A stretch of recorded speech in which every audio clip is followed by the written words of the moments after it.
Olá pessoal, sejam bem-vindos a mais uma edição do Educação em Rede. Como você já sabe, esse é o programa que a Universidade Estadual do Maranhão, nossa querida UEMA, faz em parceria com a Secretaria de Estado da Educação. E por aqui a gente sempre discute sobre conhecimento nas suas mais diferentes abordagens, seja na educação formal, por meio da arte, campanhas sociais ou também da comunicação. E por falar em comunicação, a gente já vai começar o nosso primeiro tema de hoje. Você já reparou que a forma como a gente fala pode ser diferente, né? A gente usa diversas expressões que são próprias aqui do Maranhão. Pois é o que a linguística explica como sotaque, que são variações históricas e regionais que ocorrem em nossa língua. E são variações que acontecem dentro do mesmo país ou até mesmo no mesmo estado. Pois é, como a língua é viva e dinâmica, tem muitas nuances em todas as regiões do país. E tem uma professora e pesquisadora aqui da UEMA, que é a professora Raimunda Lopes, que mora lá no município de Coelho Neto, que vem se dedicando a coletar essas expressões típicas da nossa forma de comunicar. Para citar um exemplo, só no sul do estado, no sul do Maranhão, ela já identificou mais de 500 palavras típicas do bom maranhês. Pois é, para falar sobre esse assunto, ela fez lá na casa dela em Coelho Neto um café maranhense e esse foi o tema. Vamos assistir. Olá, TV em Rede. Nós estamos aqui com a professora Raimunda Reis. Professora, gostaria que a senhora se apresentasse. Olá, TV em Rede. Estamos aqui para exercer a nossa maranhensidade e poder colaborar um pouco com a TV em Rede e mostrar os valores dos falares maranhenses, os valores do Lex maranhense. Eu sou Raimunda Nonata Reis, sou professora da área de letras, tenho mestrado em língua portuguesa. Estou aqui nesse minuto para mostrar um pouco da nossa pesquisa acerca dos falares do Maranhão, mostrar também o quanto é rico o nosso Maranhão quando se trata de variações linguísticas. Professor Fernando, vamos agora degustar um café maranhense, movido a cuscuz, ao nosso beiju, que outros cantos chamam de tapioca, né? O nosso suquinho de caju, que a gente sabe que o caju, a palavra caju também tem a sua origem, que nós vamos falar posteriormente, né? E vamos começar tomando um cafezinho maranhense. Vamos lá.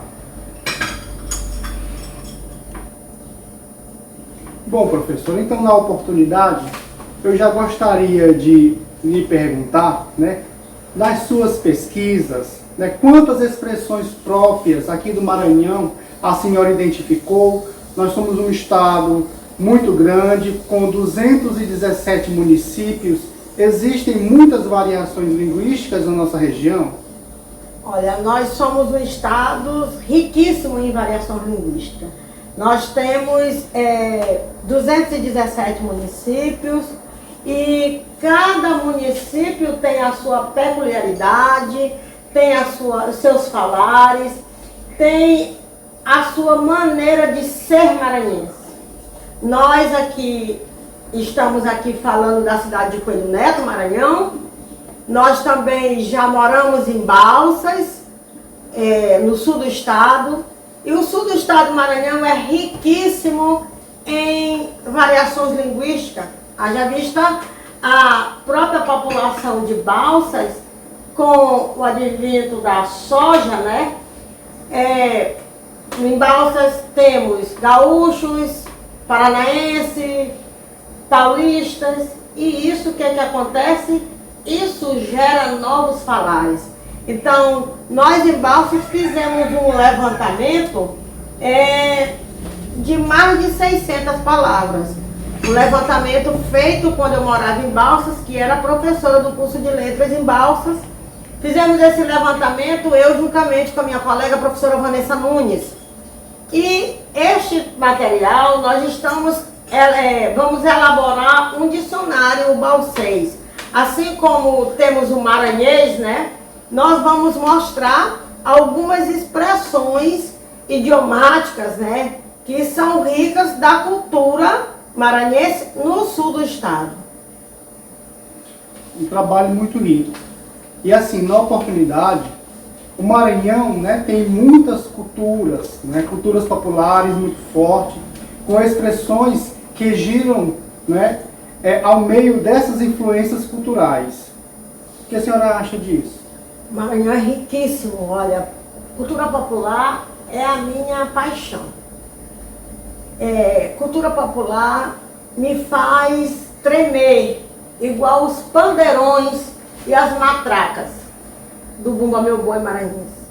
Então, quando se fala em expressões peculiar em relação à cultura popular, a gente não pode deixar de citar as danças que marcam o Maranhão, a cultura popular, como a dança do Lelê, o Pela Porco de Rosário, a dança do Bambaê, a dança de caixa, a dança do Cacuriá, o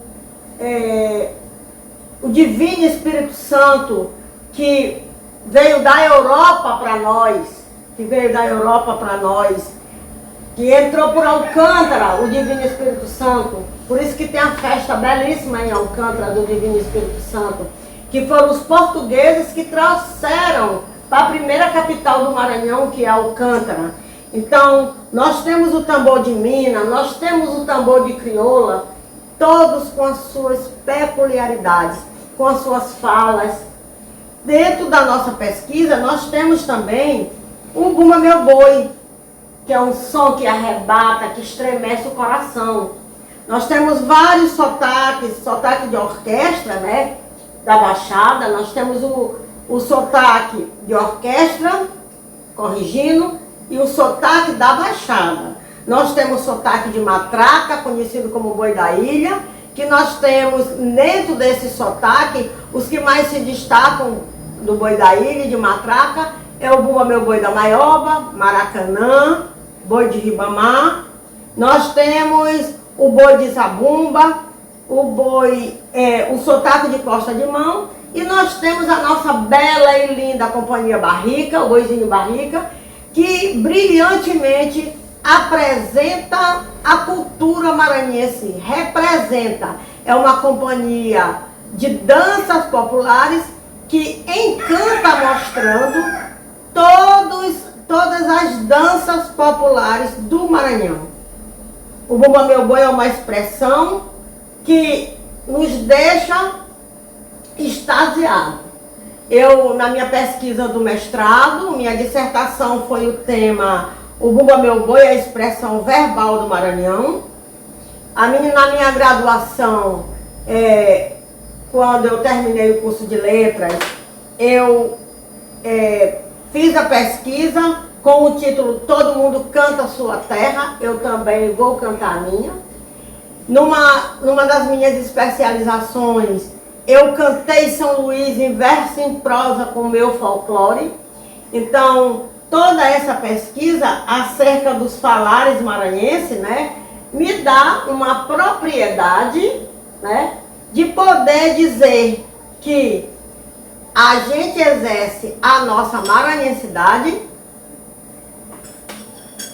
mostrando a beleza dos falares.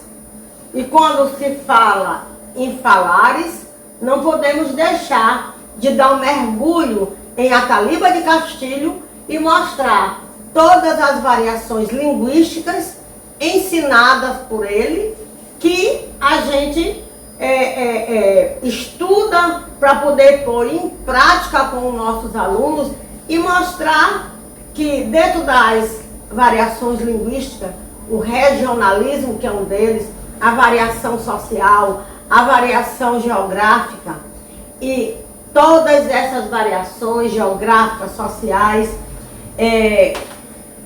elas nos deixam cada vez mais apaixonados pela composição lexical que tem a língua portuguesa.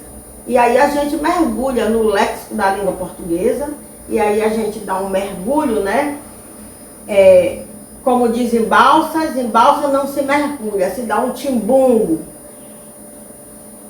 para para poder mostrar a beleza que é a cultura popular maranhense e os falares de São Luís do Maranhão, que é tão rico os falares de São Luís do Maranhão, que nos deu o título de sermos Atenas brasileira, por falarmos diferenciado e termos o melhor português do Maranhão.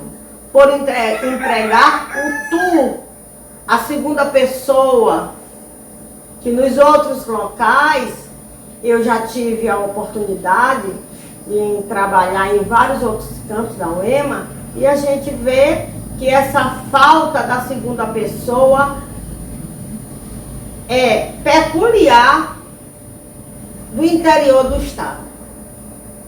Esta fala na segunda pessoa, usando o pronome tu, é peculiar de São Luís do Maranhão. Com toda essa riqueza, né, e influência que belamente, ricamente a professora Raimunda Reis, em suas palavras, citou, gostaríamos também ainda, né, de questionar. O Maranhão, ele tem uma cultura popular muito forte, né, e algumas expressões surgiram por meio dessas influências culturais. E assim, gostaríamos de saber se em São Luís há muitas dessas expressões que são peculiares em relação à capital maranhense. Sim. Por exemplo, em São Luís, não se dá a volta, se arrodeia. Em São Luís, não se faz nada rápido, se faz ligeiro. Em São Luís, o açaí, que agora virou moda, né? Para nós é a juçara. Em São Luís, não se toma café com tapioca, se toma com beiju. Em São Luís, não se toma banho, a gente diz eu vou banhar. Em São Luís, quando se diz um sim, não se diz sim, se diz em. Em São Luís não se chama o menino, a criança de menino, menino, vem aqui. No sul diz o piá. Em São Luís a gente diz assim, é pequeno, vem aqui pequeno. Que é uma expressão típica de São Luís do Maranhão. Em São Luís a gente pode dizer assim, no sul eles dizem apura, apura. Em São Luís a gente diz, cuida, cuida, tô te esperando, cuida, cuida. Né? Do verbo cuidar, mas no sentido de apressar a pessoa. Em São Luís, a gente não imita, a gente arremeda. Fulano tá me arremedando. Em São Luís não se procura confusão, se procura intica. Em São Luís, o pescoço é dar um cheiro no cangote. Em São Luís, não se faz barulho, se faz zoada. Então, isso aí é uma expressão tipicamente maranhense. Como lá no início eu falei um pouco de Balsas, né? Eu vou dizer algumas expressões do balsês. Em São Luís, nós temos as nossas expressões, né? A mulher tem a anca larga, né? O quadril largo. Lá em Balsas, a mulher tem um mucumbu. Mucumbu. E em Balsas, o mergulho é dar um tibungo. O custipio é um desmaio, assim como o siricutico, a sapituca. A mulher deu uma sapituca, a mulher desmaiou. Ave Maria, fulano, tu tá afogueado. Só de andar no sol, está queimado. Fulano tá morto, tá escangotado. desfalecido, desmaiando. A vagina da mulher em Balsas é a pré-chédia, a xereca em Balsas. O constipio que eu falei, né, é o desmaio. O grossar, fulano grossa daí, passa daí. Então a gente vê que essas são algumas expressões pesquisadas, que são 600 e poucas palavras, que nós vamos fazer um dicionário lexical, procurando a datação, vamos pesquisar para ver se esse glossário que nós levantamos em Balsas, ele existe em outros dicionários, né? Porque nós sabemos que quando você pesquisa, nós temos que ver a marca de cada palavra e ver de onde ela veio, procurar suas origens para poder a gente explicar. Se não tem essa explicação, aí o que vai fazer? Vamos nos apropriar do termo e explicar. Eu gostaria ainda, né, de conversar com a professora Didi, que se com o passar do tempo, com essas mudanças, né, de nossas gerações, né, algumas dessas expressões que são usadas, elas caíram em desuso? Olha, muitas expressões caíram em desuso. Por exemplo, eu nasci e me criei em São Luís. Eu sou genuinamente ludovicense. E aí hoje, pergunta para uma pessoa jovem de São Luís se ele sabe que ele é ludovicense. Eu já fiz essa pergunta e já fui espantada, ela não sabe o que é. Hoje em São Luís nós temos, com a chegada da internet, né, com essa cultura digital, muitas expressões caíram em desuso. Os meninos e as meninas hoje não brincam mais de roda, né? Estão pendurados no celular. Eles não têm mais aquela orientação e aquele aconchegamento familiar, né? Muitas avós, hoje, elas têm um outro comportamento, né? E aí, foi pelo tempo, desce por goela abaixo, eu não vou te beliscar, eu vou te pinicar, que é típico de São Luís. Quando a gente vai para um lugar bem longe, né? A gente não pode dizer para a pessoa, vai para a caixa prego. Então, muitas expressões caíram em desuso e muitas expressões hoje não são mais conhecidas. E hoje em dia, professora, a gente percebe, né, que a nova geração tem se orgulhado muito dessas expressões maranhenses, né? Por exemplo, a influenciadora digital Tainara OG, né, por exemplo, conseguiu se projetar nacionalmente, né, com algumas dessas expressões típicas nossas. Há mais orgulho de usar nossas expressões no cotidiano? Eu tenho orgulho. E aí essa turma diz assim, pior que é, né? E aí, fulano é tão sem graça, hoje é paia, né? E aí, eu quero te arranhar todinho. Aí o maranhense, o bom maranhense, ele não arranha ninguém, ele azunha. Vem das unhas, ó. Ele azunha. E aí, o bom maranhense, ele não fica estressado, ele fica arrilhado.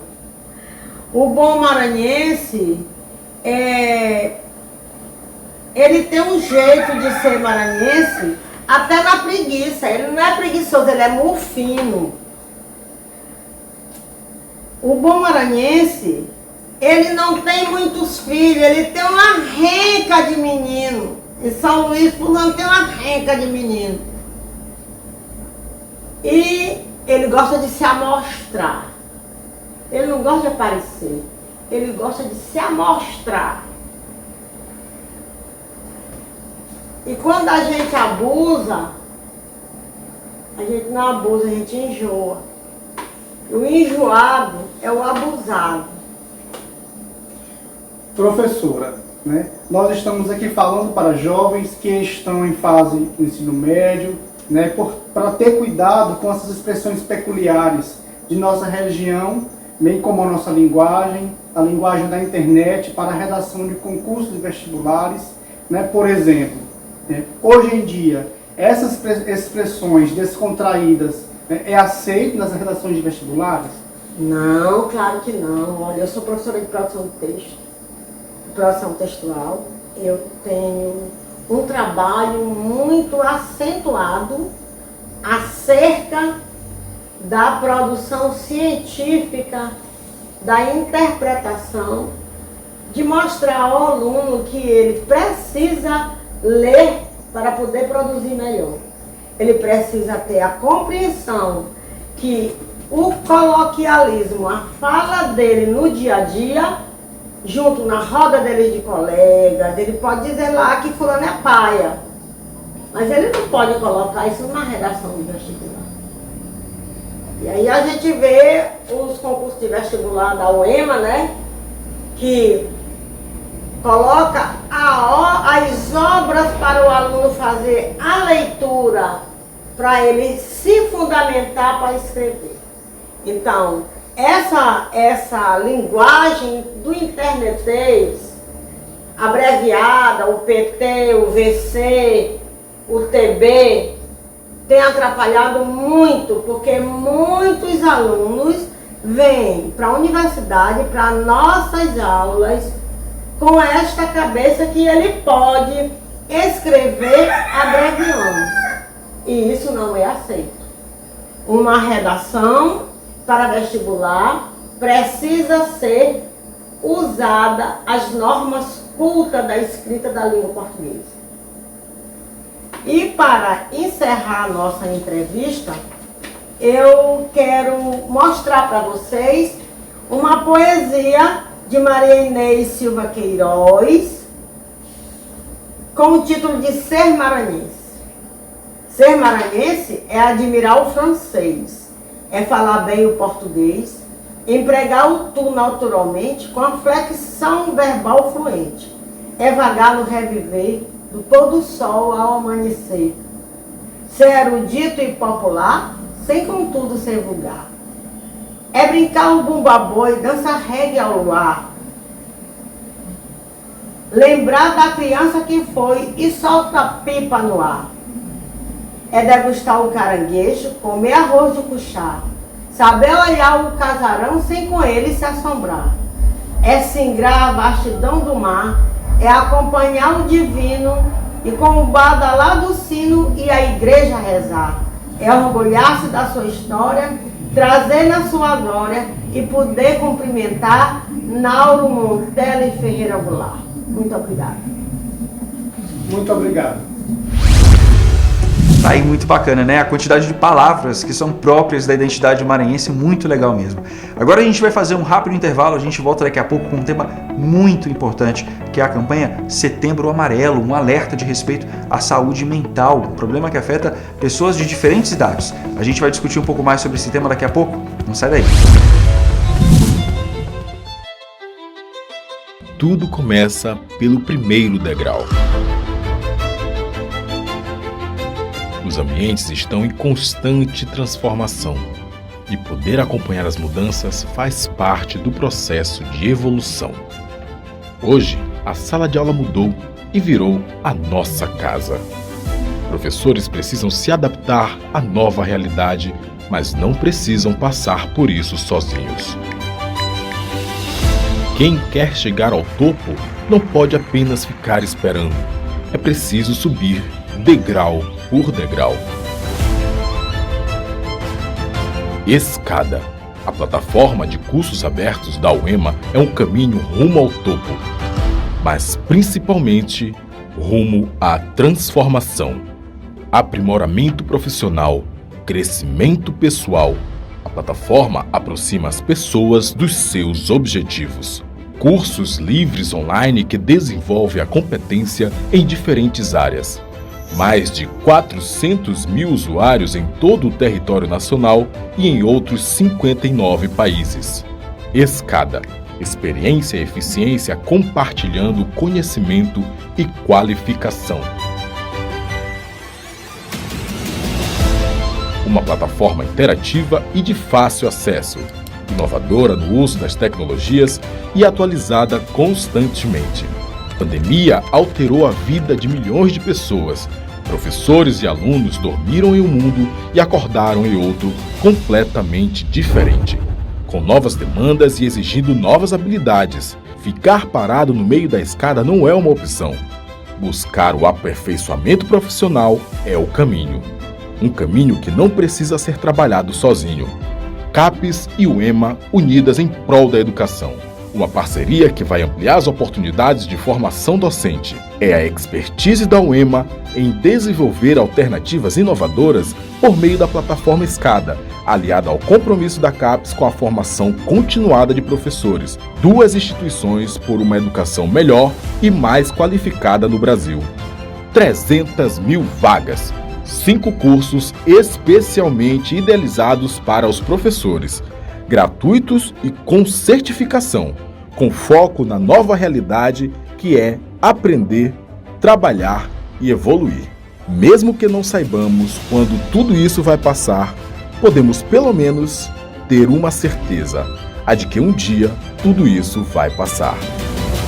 E até lá, a CAPES e a UEMA serão promotoras do conhecimento, do aprimoramento, do aperfeiçoamento profissional e, é claro, da formação de professores. Enquanto houver esperança, sempre haverá um caminho, degrau por degrau, até o topo da escada.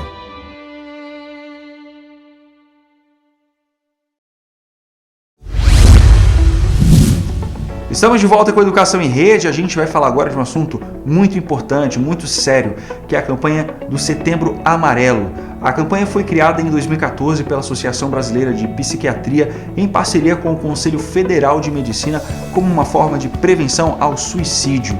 É claro que essa campanha não acontece só no mês de setembro, e sim ao longo do ano inteiro. Pelo menos é importantíssimo que esse debate ocorra sem cessar. Os dados são muito preocupantes. Segundo a Associação Brasileira de Psiquiatria, são registrados cerca de 12 mil suicídios todos os anos no Brasil, e o número de registros é cada vez maior entre jovens. Atualmente, é a segunda principal causa de óbitos entre jovens na faixa de 15 aos 29 anos de idade. Cerca de 98% dos casos são relacionados a transtornos mentais, como depressão, transtorno bipolar e abuso de algumas substâncias. A campanha Setembro Amarelo foi criada como uma forma de prevenção ao suicídio e também coloca em evidência a importância de se falar sobre saúde mental, que é um tema considerado tabu para muitos brasileiros. De acordo com a Associação Brasileira de Psiquiatria, em 96,8% dos casos, quase todos, o suicídio está ligado a outros transtornos mentais, como depressão, e tem afetado pessoas de todas as idades. O suicídio é a segunda maior causa de óbitos entre jovens de 15 a 29 anos de idade, um tema importantíssimo a ser debatido, e por isso a gente vai falar sobre esse tema agora. A gente convidou o psicólogo, mestre em educação e chefe da divisão psicossocial da Universidade Estadual do Maranhão, Cláudio Guida de Souza. Ele está aqui no estúdio junto com a gente. Seja muito bem-vindo ao Educação em Rede. Olá, Lucas. É um prazer estar aqui para a gente compartilhar informações tão importantes, tão relevantes. É isso. Cláudio, a gente está num mês que é considerado o Setembro Amarelo, é um mês de alerta sobre esse tema, mas a gente sabe que problemas de saúde mental ocorrem durante o ano todo e precisam ser debatidos durante o ano todo, mas a gente percebe que tem muita gente com dificuldades de falar sobre esse assunto. Ao que a gente pode atribuir isso? Na verdade, assim, Lucas, o problema do suicídio é um problema que envolve sentimentos, é um problema que envolve emoções. Ninguém, por exemplo, vai ter ideação suicida ou vai praticar o suicídio do dia à noite. É um processo. É um processo que às vezes dura anos. E a pessoa, quando pratica o suicídio, ela não pratica porque não quer mais viver. Ela pratica porque existe dentro dele ou dela uma emoção, uma dor emocional tão forte que ela não consegue mais viver com aquilo. Por exemplo, segundo a Associação Brasileira de Psiquiatria, a cada 40 segundos alguém se suicida no planeta. A cada 3 segundos alguém tem ideação suicida. O Brasil hoje é o 8º país com maior índice de suicidas no mundo. Só no Brasil, segundo a Associação Brasileira de Psiquiatria, a cada 45 minutos uma pessoa é suicida. Digo, no mundo, a cada 45 minutos uma pessoa se suicida. Muito alto. E se fala muito pouco, né, proporcionalmente ao número de casos que acontecem, enfim. E a gente sabe que ao longo do ano aí a gente tem visto se falar um pouco desse assunto, um pouco mais sobre esse assunto na mídia, né, um local onde a gente costuma assistir e refletir muitos dos acontecimentos da sociedade. Falar sobre isso, trazer informação sobre isso é importante para esclarecer, para quebrar esse tabu? Sim, na verdade a gente tem esse tabu, porque como nós falamos, isso envolve a vida das pessoas. Segundo a Organização Mundial de Saúde, é quase 1 milhão de pessoas que se suicidam por ano, é muita gente.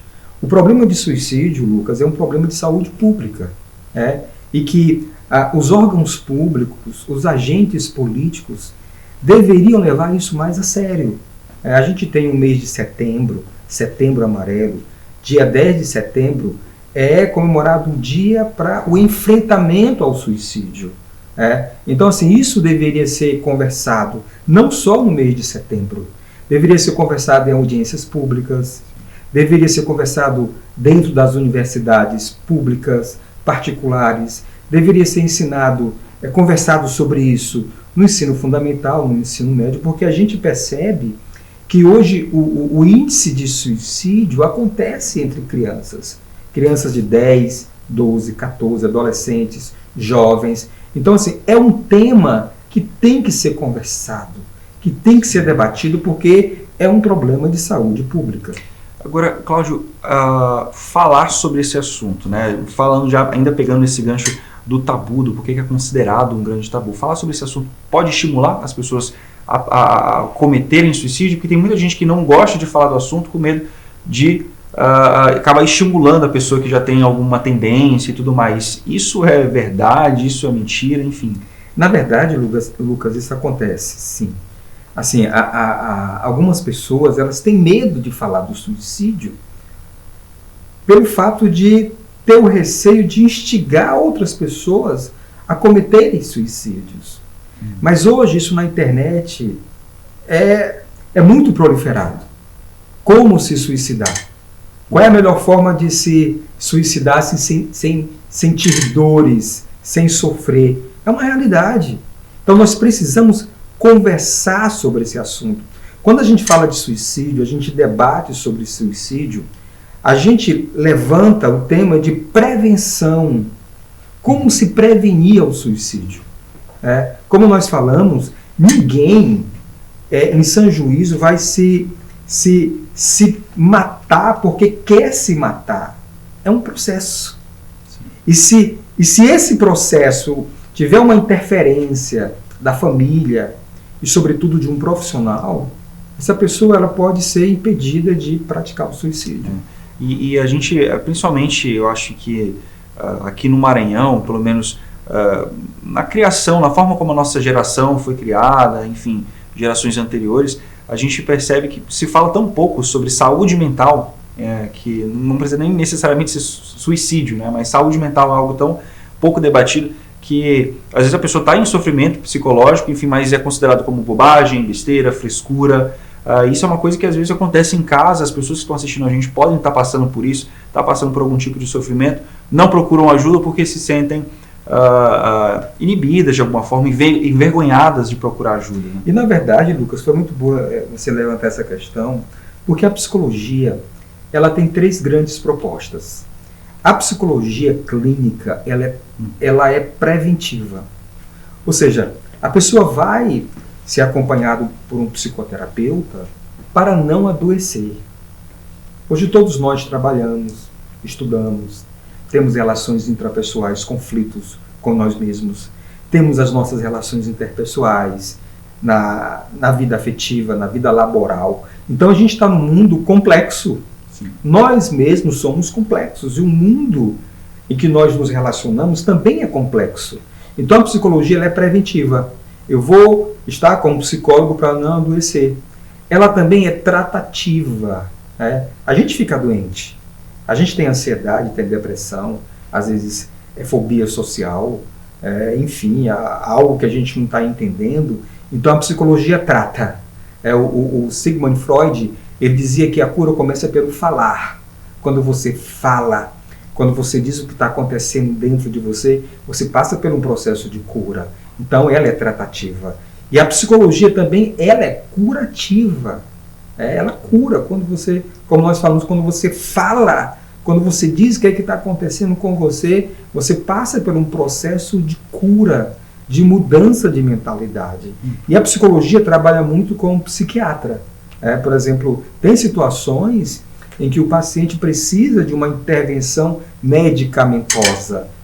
Então a escuta psicológica ela é extremamente importante em um mundo tão complexo, tão imediatista em muitas questões. A gente realmente é bastante complexo e quanto menos informação a gente tem, mais isso acaba ficando complexo. Né? Eu queria só puxar um outro assunto antes de a gente entrar no debate sobre saúde mental em crianças e adolescentes. A profissão em si, do psicólogo, vocês entendem que existe algum tipo de receio, algum tipo de preconceito em algum grau? Porque eu já ouvi muito, um depoimento pessoal mesmo, já ouvi muitos familiares, amigos, enfim, que têm vergonha de procurar um psicólogo por achar que, não, psicólogo é pra gente doida, eu não tô doido, eu não preciso de psicólogo. E por isso acabam deixando de se cuidar, e isso mais na frente acaba refletindo de maneira ruim para a saúde. Vocês sentem isso? Vocês acham que isso com o passar do tempo está mudando? Na verdade, sim, Lucas,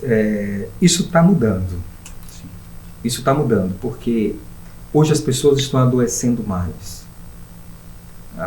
As pessoas estão se percebendo mais.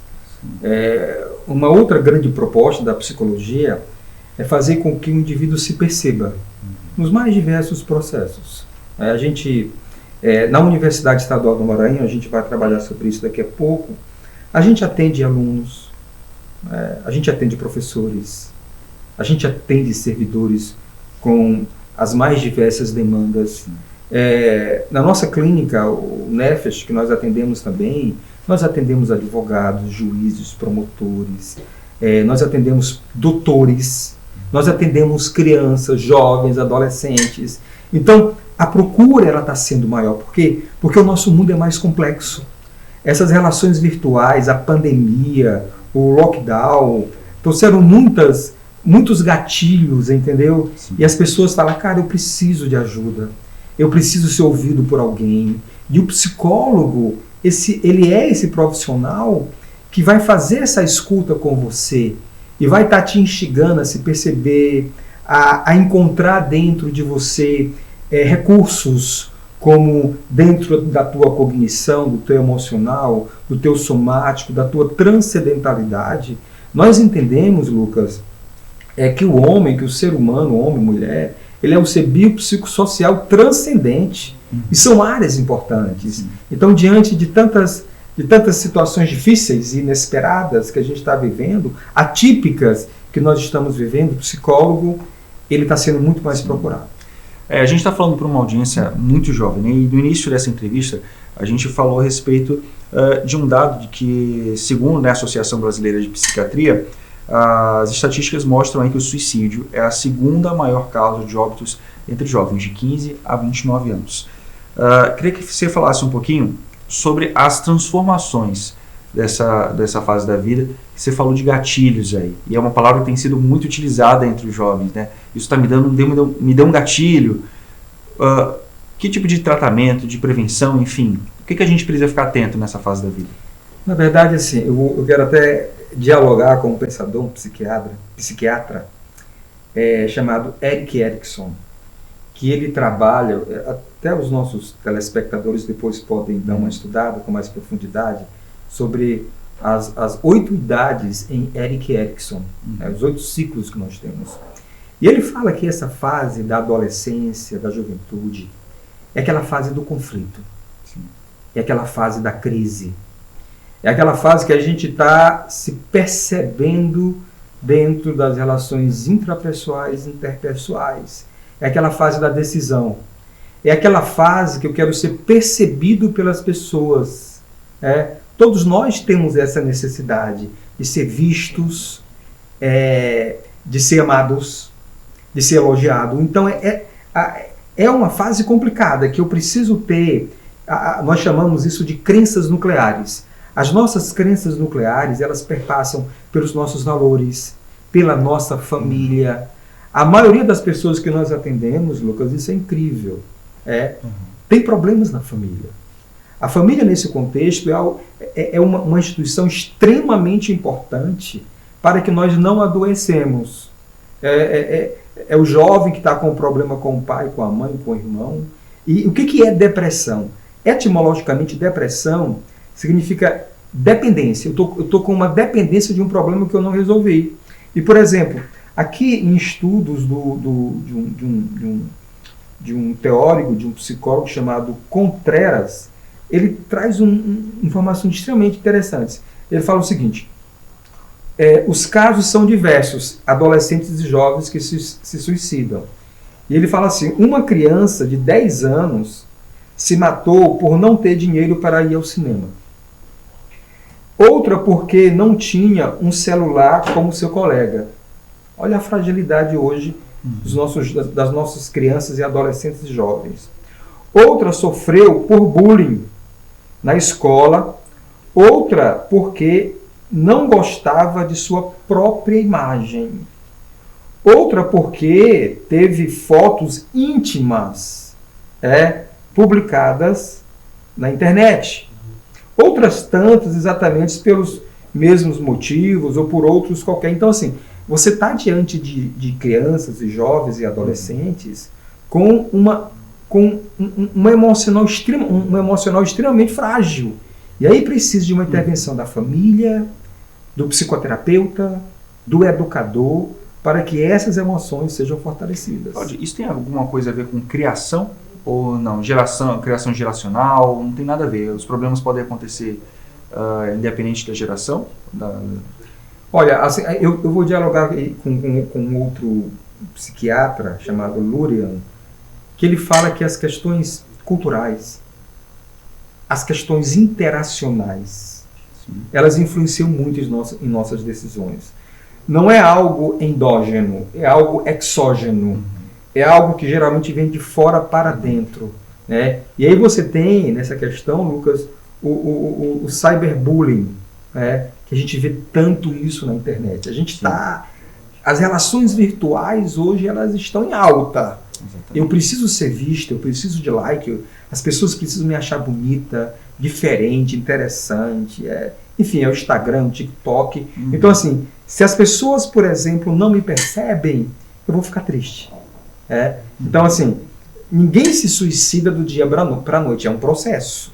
Então, a gente precisa perceber os nossos interlocutores, os pais, os professores, os profissionais, enfim. Eu fiz essa pergunta também porque recentemente aconteceu um caso de um adolescente de 14 anos que acabou se suicidando por ter publicado um vídeo na internet, repercutiu de uma forma negativa para ele, as pessoas criticaram, aparentemente não existe mais filtro para se falar do outro na internet, e isso acabou fazendo ele tirar a própria vida. É a tal da cultura do cancelamento, que Sim. hoje em dia tem se discutido, tem se falado em programas de televisão. Nesse caso, ódio na internet fez um adolescente se matar. Queria que você falasse um pouquinho sobre esse comportamento tóxico na internet que tem afetado, como você falou, na vida de todo mundo, e principalmente de jovens, né, que estão formando caráter, estão consolidando ainda sua saúde mental, enfim, seu psicológico. Na verdade, assim, a internet é uma terra sem lei. Essa é a verdade. A gente tem um marco da internet, a gente tem um Ministério Público, a gente tem tantas leis, mas é uma terra complicada. É uma terra em que as pessoas se expõem. Eu vou dar essa resposta mais olhando para uma outra ótica. Eu penso que a família precisa estar perto dos seus filhos, precisa conversar com eles. Sim. Sobre aquilo que eles postam, sobre relacionamentos. Existem muitos criminosos na internet. Existem pessoas que têm o objetivo de fazer mal para você. E a gente tem uma matemática que a gente trabalha muito nas nossas intervenções psicoterapêuticas, Lucas. Quanto mais próximo da família nós estamos, menos vulnerável nós estaremos diante de tantas situações, como, por exemplo, a internet. Quanto mais perto da minha família, menos vulnerável eu vou estar. Ou seja, mais emocionalmente forte eu vou estar. Então, assim, é uma questão preventiva. Os pais, educadores precisam conversar com as crianças. Até porque eu estava lendo uma pesquisa, Lucas, uma época atrás, e diz que a cada 10 sites na internet, 7 é de pornografia. Ou seja, pornografia, conteúdos impróprios que vai abalar o emocional da criança, do adolescente, do jovem, está aí. Então a família, os educadores precisam dialogar e conversar preventivamente sobre essas questões. Pois é, curioso, porque recentemente até eu lembro de uma notícia que causou muita discussão e indignação nos mais jovens, de uma mãe que excluiu a rede social da filha, que já tinha milhões de seguidores nas redes sociais, porque ela dizia que não queria que a filha dela fosse criada pelo algoritmo, e com essa pressão toda por estética, likes, enfim. E ela via na rotina dela como isso afetava a filha dela, a forma como ela via o mundo, né? Isso é muito curioso, ver como o comportamento do adolescente hoje é muito moldado a ser, todo mundo fazer a mesma dancinha, todo mundo faz a mesma corrente, todo mundo acaba ficando igual, meio sem identidade nessa terra, né? E como você falou, você puxou muito bem esse assunto do cyberbullying, e eu queria incluir o bullying nesse assunto. Isso é muito prejudicial para essa fase da vida, né? Do jovem, da criança.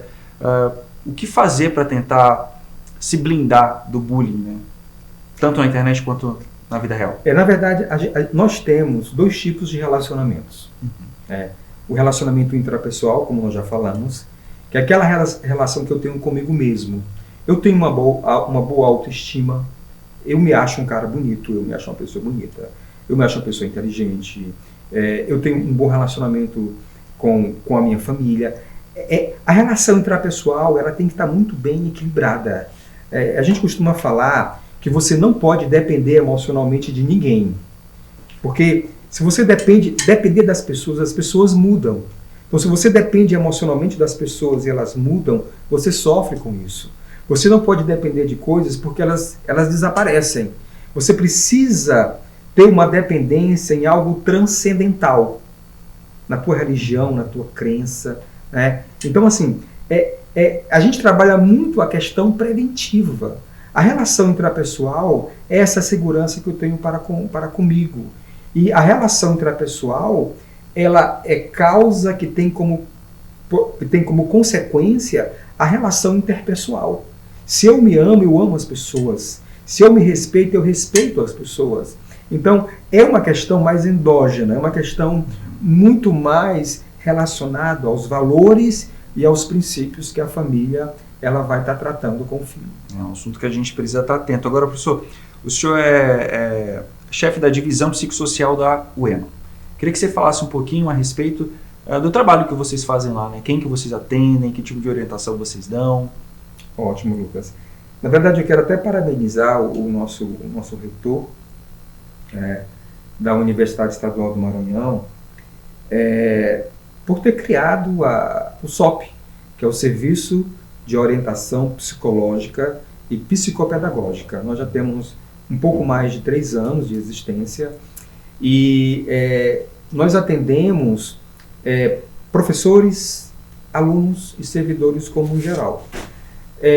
No período da pandemia, né, antes da pandemia, nós atendíamos presencialmente. Nós atendíamos por semana, aqui na universidade, em torno de 80 alunos por semana, entre alunos, professores e servidores. Quando começou a pandemia, a Universidade Estadual do Maranhão, através da PROGEP, que é a Pró-Reitoria de Gestão de Pessoas, ela criou o atendimento remoto, né? E nós começamos com 10 psicólogos. E é incrível, Lucas, como a gente teve muitas demandas. A gente chegou a atender por dia 100 pessoas na universidade. 100 pessoas. 10 psicólogos atendendo 10 pessoas por dia, num ritmo frenético. E as demandas eram imensas. Pessoas com medo de morrer, com ideação suicida, alunos que não conseguiam mais estudar, não conseguiam mais se concentrar. Aí apareceu a depressão, a ansiedade, fobia social. Enfim, a gente começou e nós fazemos ainda um trabalho emergencial. Como é que acontece isso na prática? Esse serviço ele é apenas para os servidores da universidade e alunos. Eles fazem um agendamento e têm direito a 4 sessões. 4 sessões, uma vez por semana. E essas sessões, elas são emergenciais. Gratuito, né, pela universidade. A gente faz uma psicoterapia breve. E nessas 4 sessões, nós trabalhamos o quê?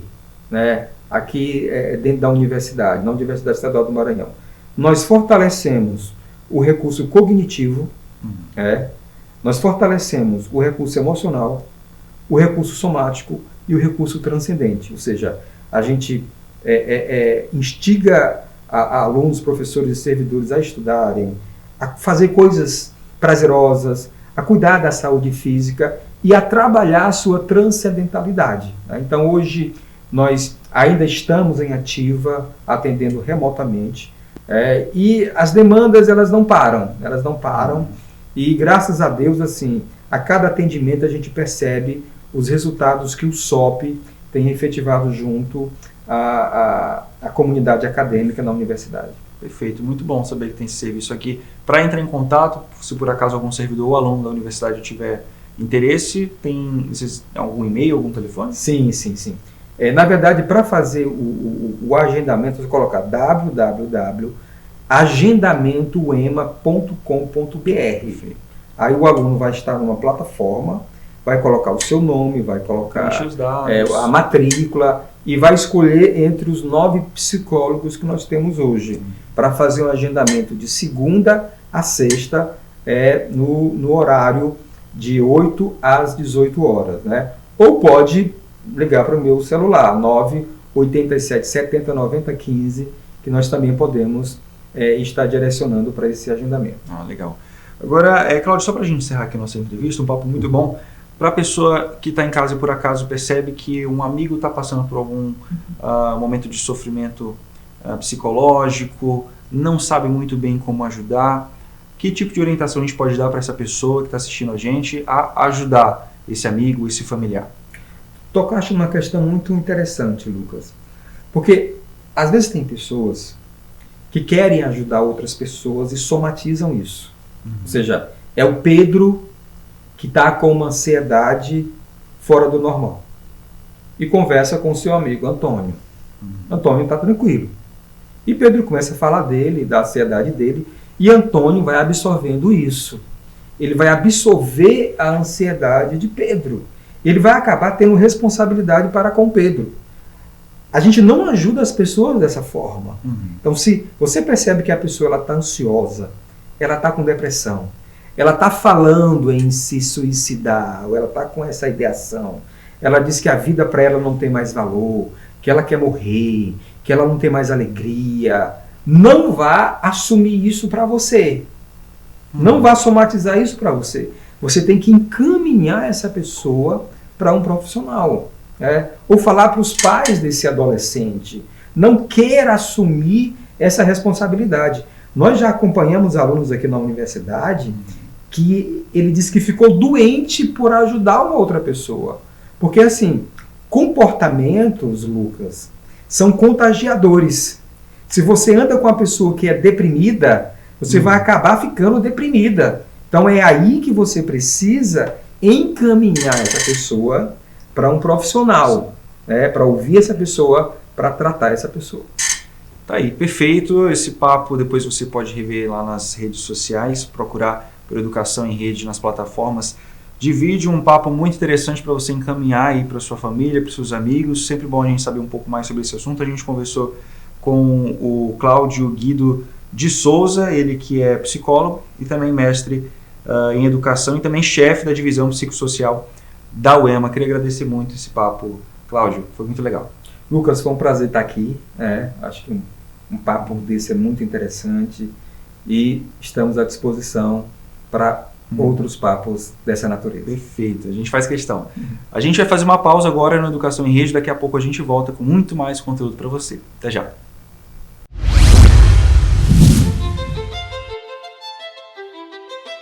Tudo começa pelo primeiro degrau.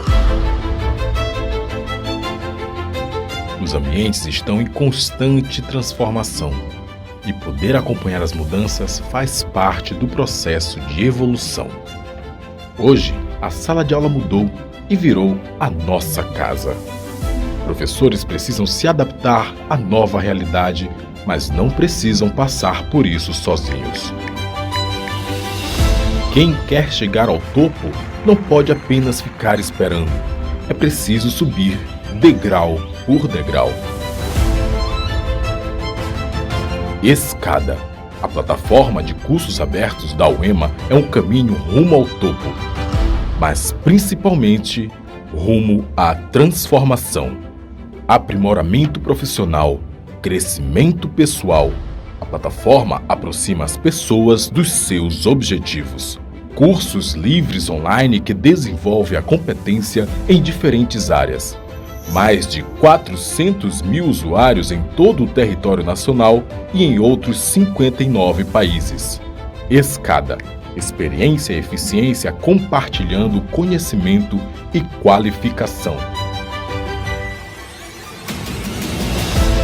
Uma plataforma interativa e de fácil acesso, inovadora no uso das tecnologias e atualizada constantemente. A pandemia alterou a vida de milhões de pessoas. Professores e alunos dormiram em um mundo e acordaram em outro completamente diferente, com novas demandas e exigindo novas habilidades. Ficar parado no meio da escada não é uma opção. Buscar o aperfeiçoamento profissional é o caminho. Um caminho que não precisa ser trabalhado sozinho. CAPES e UEMA unidas em prol da educação. Uma parceria que vai ampliar as oportunidades de formação docente. É a expertise da UEMA em desenvolver alternativas inovadoras por meio da plataforma Escada, aliada ao compromisso da CAPES com a formação continuada de professores. Duas instituições por uma educação melhor e mais qualificada no Brasil. 300 mil vagas.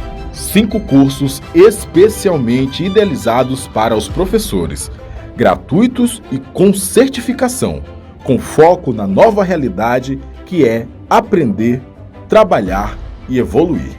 Mesmo que não saibamos quando tudo isso vai passar, podemos pelo menos ter uma certeza, a de que um dia tudo isso vai passar. E até lá, a CAPES e a UEMA serão promotoras do conhecimento, do aprimoramento, do aperfeiçoamento profissional e, é claro, da formação de professores.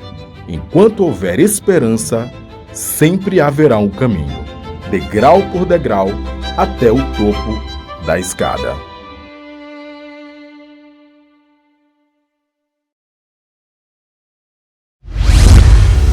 Você viu aí o quanto é importante conversar sobre esse assunto, né? Pedir ajuda quando necessário. Se você aí de casa estiver precisando de ajuda, existe um centro de valorização da vida que funciona 24 horas por dia e ele realiza um apoio emocional e de prevenção ao suicídio também. Se você estiver precisando desse suporte, você pode ligar para o número 188 e também procurar ajuda pelo site, que é o www.cvv.org.br. A gente volta já falando mais sobre esse assunto aqui no Educação em Rede. Não sai daí, é um rápido intervalo, a gente volta já.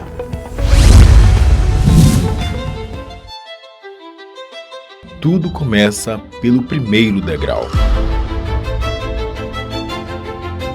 Os ambientes estão em constante transformação e poder acompanhar as mudanças faz parte do processo de evolução. Hoje, a sala de aula mudou e virou a nossa casa. Professores precisam se adaptar à nova realidade, mas não precisam passar por isso sozinhos. Quem quer chegar ao topo não pode apenas ficar esperando. É preciso subir degrau por degrau. Escada. A plataforma de cursos abertos da UEMA é um caminho rumo ao topo, mas principalmente rumo à transformação, aprimoramento profissional, crescimento pessoal. A plataforma aproxima as pessoas dos seus objetivos.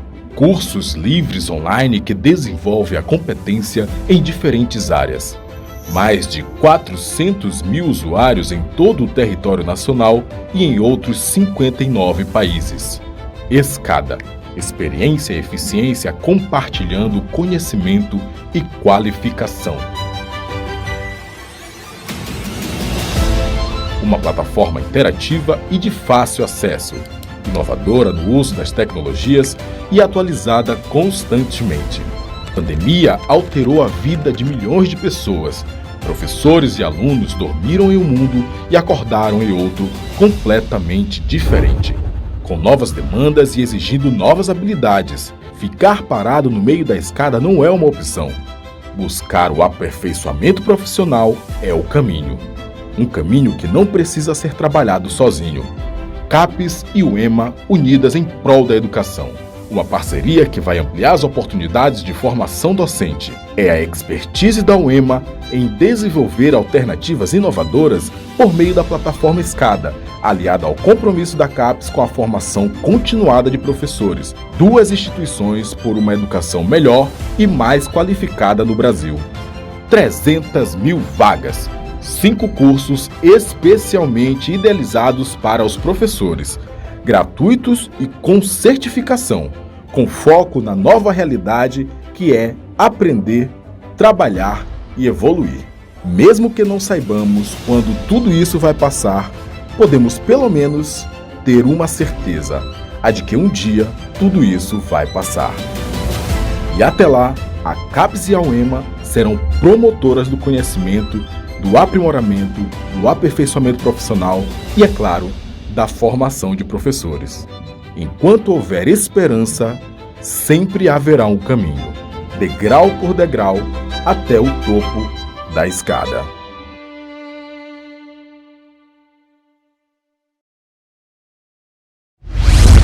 Agora a gente vai mudar de assunto, a gente vai falar sobre dicas culturais. A nossa agenda cultural traz vários eventos, várias atividades para você. Veja só. Oi pessoal, eu sou Tâmara Cantanhede e tenho dicas da nossa agenda cultural. Aqui você vai ter informações de cursos, filmes, livros e várias curiosidades. A nossa primeira dica é a Mostra Acadêmico-Científica em Ciências Biológicas. O evento, que está em sua 16ª edição, acontecerá de forma online nos dias 5 a 9 de outubro e as inscrições estão abertas e podem ser feitas no site www.macbio.ema.br. A mostra foi criada por professores e alunos do curso de Ciências Biológicas do campus Paulo VI, da Universidade Estadual do Maranhão, para ampliar os conhecimentos aprendidos em sala de aula, laboratórios e demais atividades acadêmicas. Podem participar da 8ª MacBio Jovem alunos da educação básica, do ensino médio, de graduação e ensino técnico, e estudantes de pós-graduação, como mestres, doutores, professores e técnicos administrativos. O período de inscrição vai até o dia 4 de outubro. Para saber mais, acesse o Instagram @macbio. Por falar em ciência, a Universidade Estadual do Maranhão, por meio da Pró-Reitoria de Pós-Graduação e Pesquisa, lançou a coletânea UEMA Produzindo Conhecimento. Organizada por áreas de conhecimento, a coletânea reúne, em 4 volumes, as pesquisas desenvolvidas no âmbito do Programa de Iniciação Científica, ciclo 2019-2020, apresentadas no 32º Seminário de Iniciação Científica, o CEMIC da UEMA. O objetivo da publicação é consolidar o envolvimento do estudante na pesquisa e na produção científica e também para a divulgação dos conhecimentos produzidos pela comunidade acadêmica para toda a sociedade. Você pode baixar gratuitamente no site da editora UEMA, na seção Livros. Além da coletânea, algumas outras obras estão disponíveis para baixar gratuitamente. O site é editoruema.ema.br. Você quer conhecer os museus sem sair de casa? O Governo do Maranhão disponibilizou no YouTube oficial passeios virtuais por alguns museus, como o Palácio dos Leões, que tem uma variedade de peças, como pinturas, móveis e objetos de decoração, que promovem uma verdadeira viagem no tempo. Além do Palácio dos Leões, você também pode conhecer o Museu de Artes Visuais. É um passeio que vale a pena. É isso, a gente vai ficando por aqui. Até o próximo programa. Aí a programação tá recheada. Agora você pensou que não ia ter dica de livro? Claro que a gente vai ter. Esse é um quadro que já virou tradição aqui no Educação em Rede.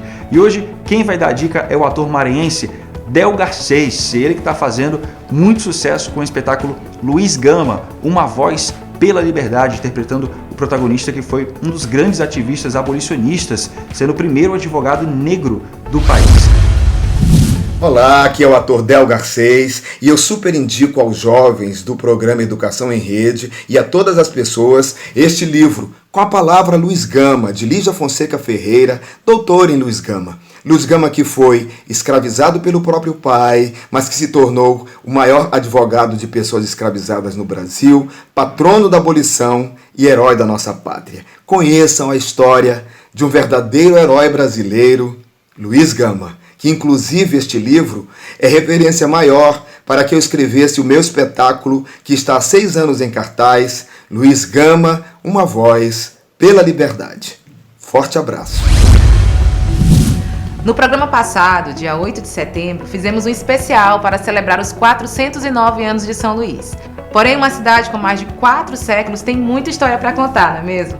Nesse programa, vamos falar como a educação é uma ferramenta importante para uma cidade, uma missão que a Universidade Estadual do Maranhão tem feito ao longo de sua história.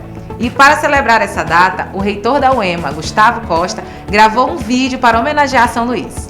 Vamos conferir?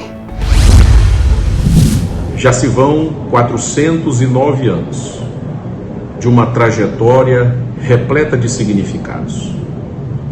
A nossa cidade é bela. Belezas naturais, culturais, arquitetônicas, o valor da sua gente, do ludovicense, do maranhense e de todos que são acolhidos com hospitalidade e com muito amor quando aqui chegam. É o dia do seu aniversário, aniversário desta cidade que é a marca da maranhensidade. São Luís respira folclore, respira oportunidades, respira educação. A Universidade Estadual do Maranhão, cuja sede é aqui, na cidade aniversariante, tem a sua história de 40 anos de existência confundida com uma parte da trajetória da nossa cidade.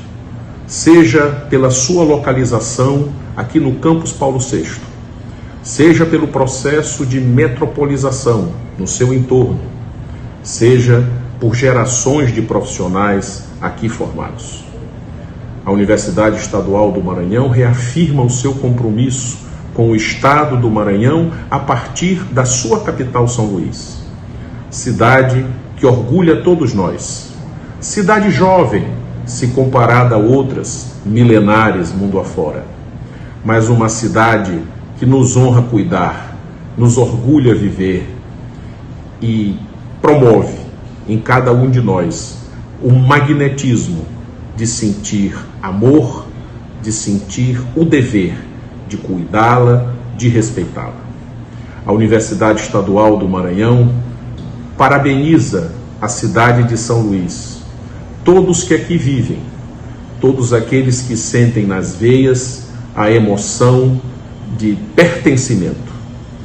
E a cada dia que passa, renovam as esperanças, renovam o entusiasmo e a vontade da nossa comunidade se integrar cada vez mais ao cotidiano da cidade. Vida longa a São Luís, que sejamos capazes de transformá-la numa cidade cada vez melhor, onde se possa viver com dignidade, com sustentabilidade e sermos felizes. Que todos saibamos juntos cuidar desta cidade que tanto amamos. Parabéns, São Luís, pelos seus 409 anos de existência.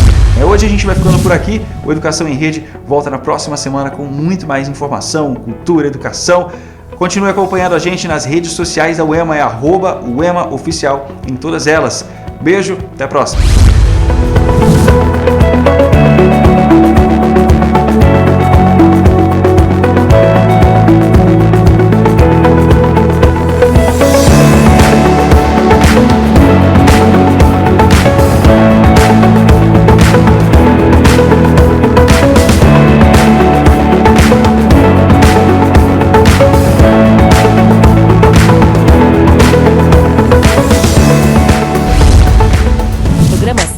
Parceira da TV Educação, Caminho para o Saber.